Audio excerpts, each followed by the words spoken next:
de nós. Proclamação do Evangelho de Jesus Cristo, segundo João. Glória a vós, Senhor. Celebrava-se em Jerusalém a festa da dedicação do templo. Era inverno. Jesus passeava pelo templo no pórtico de Salomão.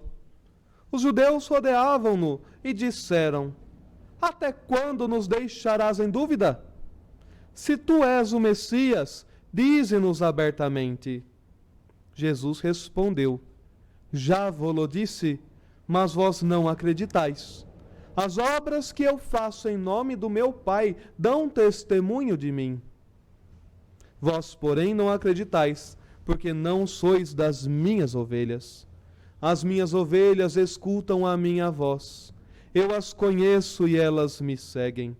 Eu dou-lhes a vida eterna, e elas jamais se perderão. E ninguém vai arrancá-las de minha mão. Meu Pai que me deu estas ovelhas é maior que todos, e ninguém pode arrebatá-las da mão do Pai. Eu e o Pai somos um. Palavra da salvação. Glória a vós, Senhor.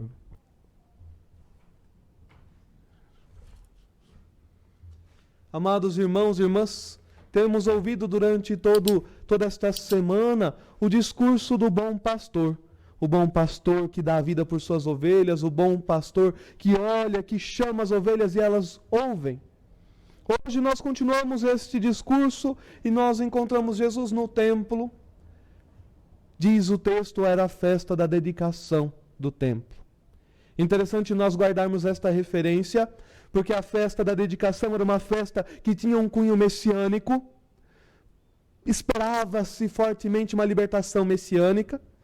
Pois, se nós tomarmos primeiramente a história da festa da dedicação, nós vamos recordar que houve um tempo em que o povo de Israel ficou sob dominação seleucida, entre 200 e 142 a.C., no qual os seleucidas, no seu rei Antíoco IV Epífanes, colocou sobre Jerusalém, sobre o povo de Israel, um grande fardo, a grande abominação, pois fez com que o templo fosse profanado. Para o povo de Israel, a pior coisa que poderia acontecer era a profanação do templo, a profanação da religião judaica. No tempo de Antíoco IV, foi introduzido no templo de Jerusalém a imagem de Zeus. E para o povo judeu, isso foi a maior abominação.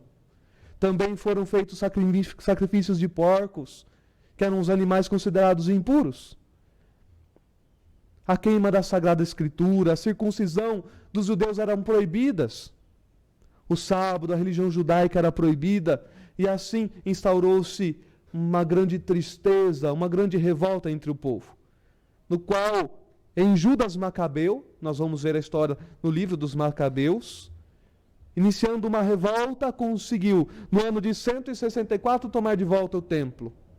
E ali purificar o templo de toda abominação e reconsagrá-lo ao Senhor. O templo agora não é mais de Zeus, não é mais de Antíoco IV, mas agora o templo voltou a ser de Deus. Uma grande festa que durou 8 dias, a dedicação do templo de Jerusalém. O povo esperava ali um Messias que libertaria o povo de toda aquela opressão, de toda aquela proibição de viver a verdadeira religião. Por isso, nesse sentido, a festa da dedicação tem um cunho messiânico, porque esperava-se a libertação do povo, como foi no tempo de Macabeus. E por isso, neste tempo em que nós vivemos essa espera messiânica, os judeus perguntam a Jesus: afinal, o Messias és tu? Dize-nos abertamente, vai nos deixar em dúvida até quando? Tu és o Messias. Jesus já tinha mostrado isso diversas vezes e de diversos modos. Mas os judeus não compreendiam, tinham o coração fechado, não podiam compreender quem era Jesus. Afinal, a pergunta que temos aqui é: que tipo de Messias o povo de Israel esperava? Tínhamos diversos ramos do judaísmo esperando cada um Messias diferente. O mais esperado era um Messias guerreiro, um Messias triunfalista, que haveria de colocar o Império Romano para correr e restaurar o trono de Israel. Mas havia também aqueles que esperavam um Messias monge do deserto, ou talvez um Messias cumpridor da lei mosaica. Jesus não pode dizer simplesmente ele é o Messias. Porque afinal, cada um espera um Messias diferente e nenhum deles esperava o messianismo de Jesus. Jesus é sim o Messias, o ungido, mas não aos moldes esperados. Por isso Jesus vai mostrar, vai dizer, as obras que eu fiz provém do Pai, elas mostram quem eu sou. Agora nós mudamos o nosso messianismo para o messianismo do Filho de Deus, o Filho do Pai. Quais são as obras de Jesus? Ele se revelou, ele curou o cego, ele é a luz do mundo, ele multiplicou o pão, ele é o pão da vida, ele é a porta das ovelhas, ele é o bom pastor. Todas as suas obras revelam quem ele é, e assim revelam também qual é o tipo do messianismo de Jesus. Ele é a porta das ovelhas que há de sofrer pelas ovelhas, ele é o pastor que há de morrer por elas. O messianismo de Jesus não passa pelo triunfo, mas pelo contrário, pela morte, pela paixão, pelo sofrimento para libertar e salvar as suas ovelhas, para salvar o seu povo. Jesus é o bom pastor que dá a vida pelas ovelhas. Ele está unido às ovelhas como está unido ao Pai. Aqui temos uma grande revelação de Jesus, ele diz claramente, eu e o Pai somos um. Eu e o Pai somos um. Também ele vai mostrar que as ovelhas estão unidas a Jesus também de igual modo. Minhas ovelhas me conhecem, escutam a minha voz, eu conheço as minhas ovelhas e elas escutam a minha voz. E conhecer é ter intimidade, uma intimidade profunda a conhecer, segundo a Sagrada Escritura. Elas me seguem e dou-lhes a vida. Amados irmãos, nós somos o rebanho de Jesus, o rebanho do bom pastor que foi perseguido, que foi morto, que morreu para dar-nos a vida. Nós somos um rebanho perseguido também, assim como nosso Senhor foi perseguido e morto.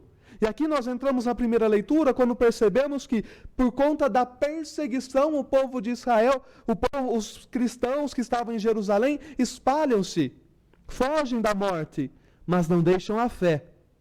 Aliás, que providencial perseguição, pois através dessa perseguição a mensagem do Evangelho saiu dos muros de Jerusalém e espalhou-se por toda a parte. O Evangelho foi difundido graças à perseguição. Foi para a Fenícia, Chipre e Antioquia da Síria. E tanto na Fenícia quanto em Chipre se anunciava aos judeus da diáspora. Em Antioquia a mensagem é anunciada aos pagãos. E ali cria-se uma comunidade nova, agora de judeus e de pagãos convertidos ao cristianismo. Barnabé foi lá ver o que estava acontecendo e louva a Deus.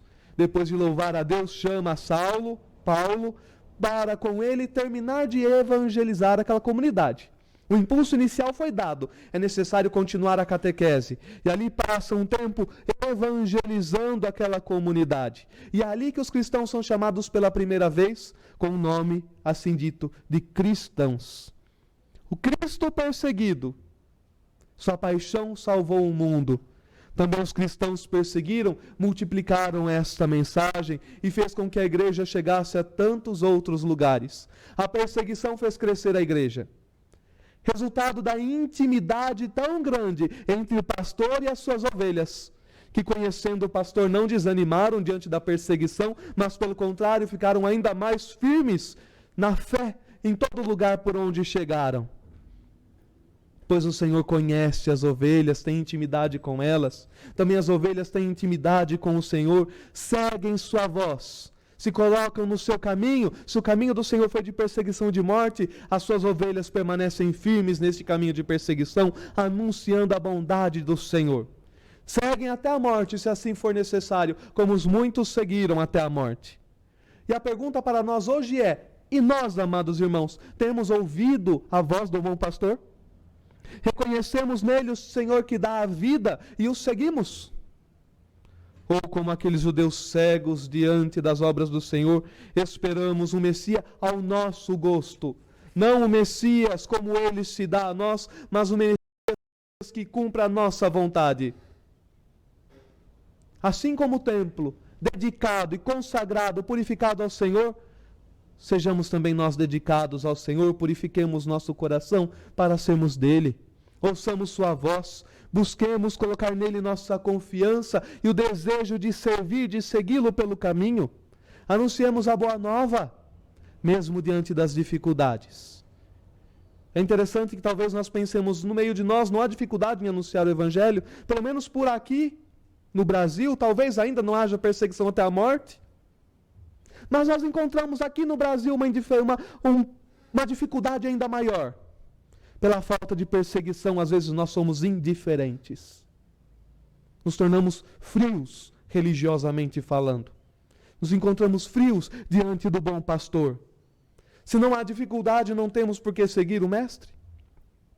Pelo contrário, neste mundo que se esqueceu de Deus, precisamos levar a boa nova para que as ovelhas desgarradas do redil, do rebanho, possam ouvir novamente a voz do pastor e retornar a ele. Sejamos nós anunciadores da boa nova, para que as ovelhas do Senhor voltem a ouvir a sua voz, sejamos instrumentos em suas mãos para trazer a tantas pessoas de volta aos ombros do bom pastor. Que o Senhor nos conceda esta graça.